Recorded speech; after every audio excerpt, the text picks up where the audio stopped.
Hello students, let's see this question. Match the column है, column one को column to से match करना है। कॉलम वन के अंदर मॉलिक्यूल्स दिए हैं और कॉलम टू के अंदर आपको number of lone pair on central atom दिए हैं। ठीक है, जो नंबर्स में लिखे हुए हैं आपको, मतलब स्पेलिंग्स में लिखे हुए हैं। सो करेक्ट मैच आपको फाइंड आउट करना है। सो देखो, नंबर ऑफ लोन पेयर्स निकालने हैं तो उससे पहले आपको क्या पता करना चाहिए, टोटल इलेक्ट्रॉन पेयर पता करने हैं। So total electron pair central atom पे पता करने का तरीका होता है V plus m plus a minus c divided by two. इस फॉर्मूला से V क्या है, सेंट्रल एटम के वैलेंस सेल में कितने इलेक्ट्रॉन है, M क्या है, मोनोवैलेंट एटम कितने हैं, A क्या है, एनायनिक चार्ज, और C क्या है, कैटायनिक चार्ज। सो अगर आप NH3 के लिए total electron pair find out करोगे तो कितना हो जाएगा, ऑफकोर्स नाइट्रोजन क्या होगा, central atom. So 5 + 3 divided by 2, that is कितना हो जाएगा आपका, 4 हो जाएगा। ये टोटल इलेक्ट्रॉन पेयर निकली है। ये क्या निकला है, टोटल इलेक्ट्रॉन पेयर। आपका बॉन्डिंग इलेक्ट्रॉन पेयर कितना है NH3 के लिए, 3 हाइड्रोजन दे रखे हैं तो 3 है। सो लोन पेयर कितने आ जाएंगे इसके, 1। 4 - 3 1, 4 - 3, ठीक है, 1 आ जाएगा। यानी कि नाइट्रो NH3 में जो नाइट्रोजन है उस पर कितने लोन पेयर होंगे, एक। यानी कि ए का क्या हो जाएगा, टी। ए का होगा टी, यानी कि आपका सेकंड ऑप्शन और फोर्थ ऑप्शन यहाँ से रूल आउट हो जाता है। क्लियर।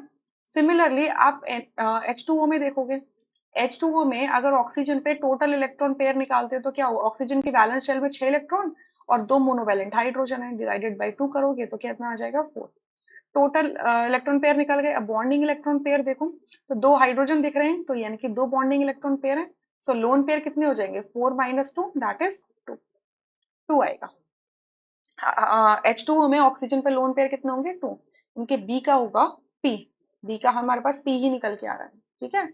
सिमिलरली आप एक्सी F2 के लिए निकालोगे total electron pair. Total electron pair निकालने हैं आपको। सो जेनन की वैलेंस शेल में 8 इलेक्ट्रॉन होते हैं, फ्लोरीन मोनोवैलेंट होते हैं, तो 2 फ्लोरीन दे रखे हैं, तो 8 + 2 10, 10 divided to 5।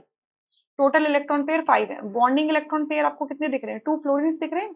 So lone pair कितने हो जाएंगे, 5 - 2 सॉरी 3। तो लोन पेयर जेनन के पास कितने बच जाएंगे, 3। सो सी का क्या हो जाएगा, क्यू। सी का हो जाएगा क्यू, यानी कि आपका फर्स्ट ऑप्शन यहाँ से रूल आउट हो जाता है, सिर्फ थर्ड ऑप्शन करेक्ट बचता है। सिमिलरली आप CH4 पे भी फाइंड आउट कर सकते हो। CH4 के लिए total electron pair find out करो, कितने हो जाएंगे, 4 + 4 डिवाइडेड बाई 2, दैट इज 4। ये बहुत इजी सी चीज है कि पता होना चाहिए कि कार्बन की वैलेंस शेल में 4 इलेक्ट्रॉन है और हाइड्रोजन मोनोवैलेंट होते हैं।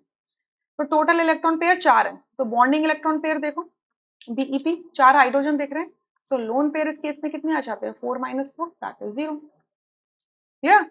यानी कि आपका CH4 क्या हो जाएगा, R से मैचिंग। क्लियर, R से मैचिंग। देखो, total electron pair is equals to क्या होता है, bonding electron pair plus lone pair होता है। ये याद रखना है इस फॉर्मूला को। Clear. I hope you understood this question really very well. Thank you.